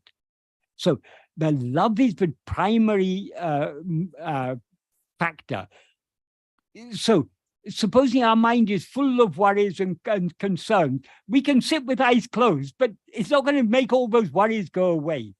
What will make the worries go away is only when we have the love to turn within. And that love is cultivated by patient and persistent practice. Of course, we often fail. Often our attention is coming outwards and we're getting distracted by other things. But however many times our attention is diverted away from ourselves, we need to try to bring it back to ourselves. It's easier to hold Bhagwan's feet in the heart and be attentive towards that his image. Feet in our heart means not the physical form of his feet. His feet is what is that awareness I am. Yes, I understand that, but it's easier to hold the image than to be it seems easier to hold the image because our mind is constantly going outwards, constantly dwelling on external images. The whole world is nothing but images. All thoughts, feelings, emotions, all are images. But we are trying to go beyond images. To Bhagavan Swarupa is not an image. Bhagavan Swarupa is Atma Swarupa. Bhagavan Swarupa is I am. That is beyond all images. Thank you. Bhagavan was not opposed to the worship of name and form, but we shouldn't stop with the worship of name and form. For example, if we look at a picture of Bhagavan, if we look in Bhagavan's eyes, what are Bhagavan's eyes pointing at? They're pointing our attention back at ourselves. So if we really meditate on the form of Bhagavan, his form will automatically turn our attention back within. We shouldn't then try to hold on to the external form. We should allow him to draw our attention within. As Bhagavan said, grace is always working. From within, it's always pulling us within. From outside, our external life is giving us so many blows. We all know that this life in this samsara is full of difficulties. So that is Bhagavan pushing us within from outside, but from within, he's always drawing us. So we must be willing to yield ourselves to that inward pull of grace. Very beautifully explained, Michael. Thank you so much. Because even the image we have, the mental image we have of Bhagavan's feet is still external to ourselves. Right. But what is internal is only that light of pure awareness I am. That is the true form of Bhagavan. That is the Ramana Swarupa. Ramana Swarupa is Atma Swarupa. Ramana Darshanam is Atma Darshanam. Swarupa Darshanam. And how does one confirm that one is paying attention to the self only and it's not an illusion that one is focusing on? Just keep on trying. Don't worry about that. So long as you're trying to attend to yourself, Bhagavan is there in your heart guiding you. So trust in his guidance. Okay. So long as you're attending to any form, however subtle it may be, that's something other than yourself. Try to attend to, not to anything that is known, try to attend to the knower. It is subtle. The words can't adequately express it, but so long as we are sincere in trying, Bhagavan, even when we're not trying, he's helping us. So how much more he will be helping us when we are trying. So let's just trust in his guidance. His silent teaching is always going on in our heart. Bhagavan said the real teaching, the teaching in words is necessary to turn our attention within. But when we turn our attention within, we're attending to his real teachings, which is that the silence of pure being that is ever shining in our heart as I am. But Bhagavan has also talked about the heart, which is 2 centimeters away from the midline to the right. Bhagavan made it very, very clear that the heart means ourself as we actually are. He talked about that 0.2 digits to the center of the chest only for those whose minds are still so attached to thinking in terms of the body. Relative to this body, where we are, Bhagavan said, if you ask a group of school children who can do this sum, one little boy or girl is not going to point at their head and say, I can do it. Well, they say, I can do it, sir, I can do it, miss. Or if you ask, who will run and fetch the newspaper? They don't point at their feet and say, I will run and fetch the newspaper. They say, I will run and fetch it. So we all naturally point there. And we can see, if supposing you're walking down the street and suddenly a car horn behind you suddenly honks for horn, you get a bit of a shock. If you pay attention, you'll feel it there. So that is but all that is relative only to this body. We are not this body. Bhagavan says in Ekama Panchakam, those who think that self is within the body are like those who think that the screen is within the picture. The cinema picture is appearing on a screen. But if you think the screen is within the picture, that is just like thinking all of this, the whole universe appears within ourselves.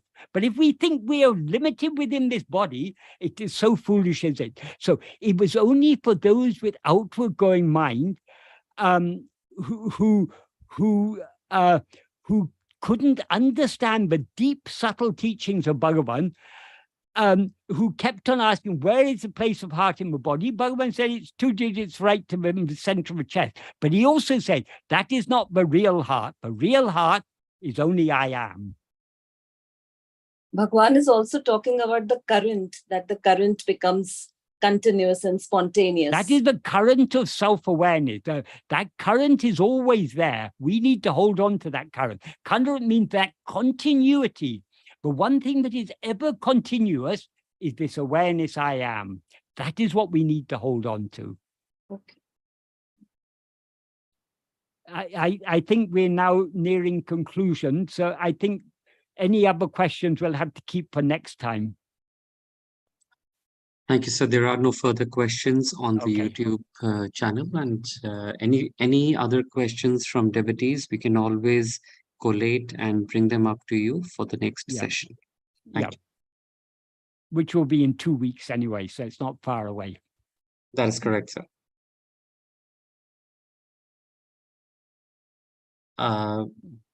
Would you like to conclude, sir? And then yes. Om Namo Bhagavate Sri Arunachala Ramanaya. thank you so much, sir. Again, it is a very deeply insightful session for all the devotees, and a gentle reminder request to the devotees. We will be holding Advent Day at Ramana Kendra Delhi on Friday evening. I shall be sending the detailed information about the program and the schedule by tomorrow evening or so.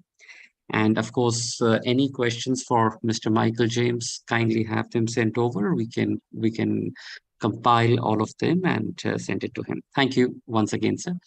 I would now request Narayananji at the shrine to conclude with Aarti. Namo Ramana.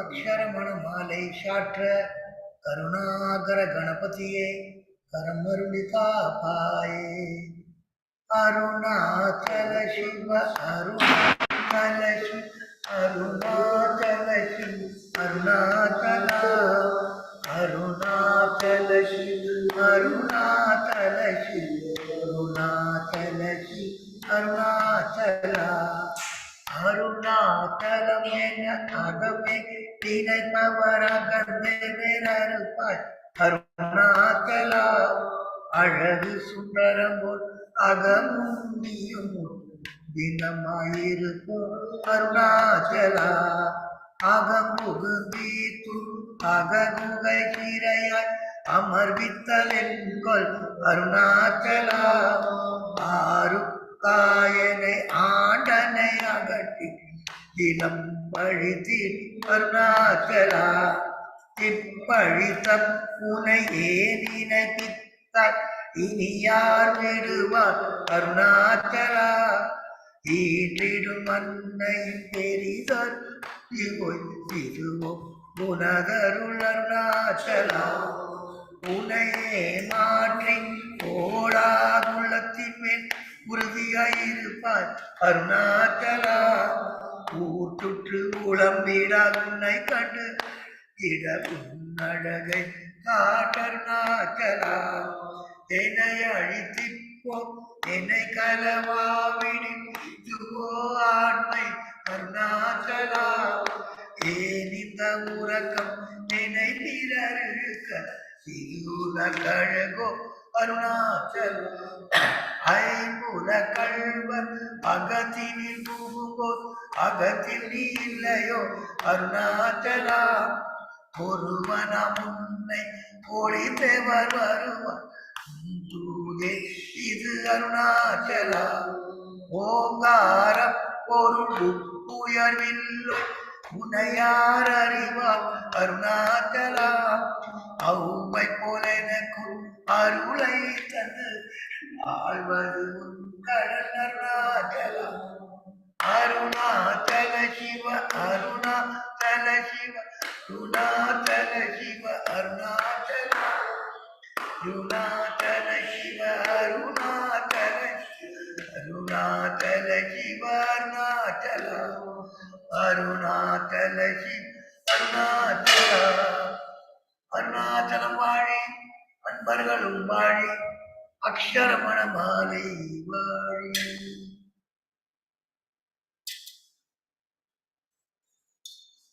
ஓம் பூர்புவஸ்வ தத்சோதர்வவாண்யம் भर्गो देवस्य धीमहि धियो यो न प्रचोदयात् देव सवितम स्वसत्यम नवसन्यम प्रसन्नामि अमृत स्वरूप स्वाहा प्राणे स्वाहा हमारे स्वाहा विहारे स्वाहा उदाने हमारे स्वाहा ब्रह्मणे स्वाहा ओम नमो भगवते श्री अरुणाचल रमणाय नमः नमो भगवते श्री अरुणाचल रमणाय नमः भगवते श्री अरुणाचल रमणाय नमः ओम नमः शिवाय नमः शिवाय नमः शिवाय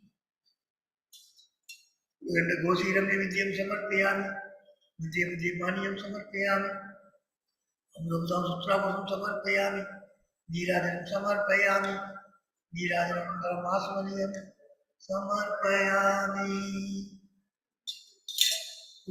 समाहितं नागवल्लीतलयोर्धं कर्पूर्णसूर्णसंयुक्तं बुद्धियुक्तं कर्पूरनीराजनं श्रीरमणमहर्षिः समर्पयामि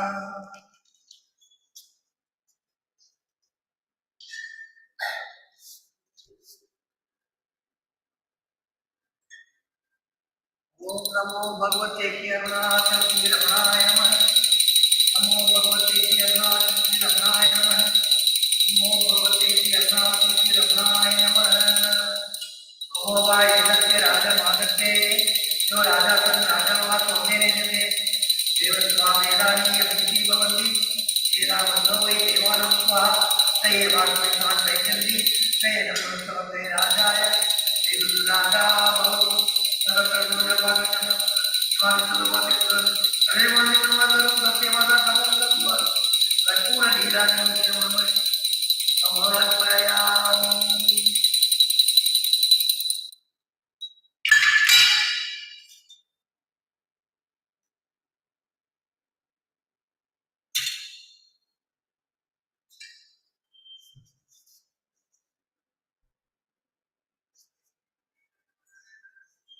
जो वा पुष्पं वेदा पुष्पवान् प्रजावान् वसुमान् भवति धर्मामामं पुष्पं पुष्पवान् प्रजावान् वसुमान् भवति ॐ तद्ब्रह्मा ॐ तद्वायु ॐ तदात्मा ॐ तत्सत्यं ॐ तत्सर्वं ॐ तद्गुरो नमः अन्तर्गतभूतेषु विश्वमूर्तिषु तमेन्नत्तं वसत्कारं इन्द्रं रुद्रं तं विष्णुं ब्रह्म तं प्रजापतिं तथा विष्णुं यो वेदान्तसुरं प्रभुतो वेदान्तसत्यप्रतिष्ठितः तस्य मगर्जीवीनस्य परमहेश्वरः मन्त्रपुष्पं हिरण्यमणिं कार्तिकाय मुरुगावल्लीदेवाय सुब्रह्मण्याय स्वामिनाथने दक्षिणामूर्ति नटराजा भैरवाय शिवपार्वतीं समर्पयामि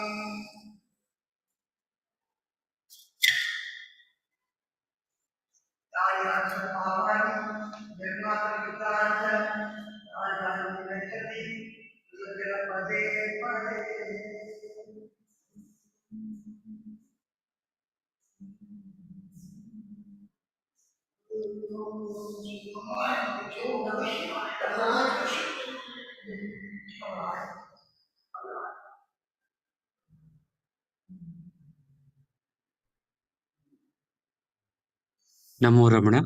This brings us to the closure of today's satsang with Mr. Michael James. We shall meet physically at Ramana Kendra, Delhi on Friday for Advent Day. And we will reconvene with Mr. Michael James on second Sunday of September.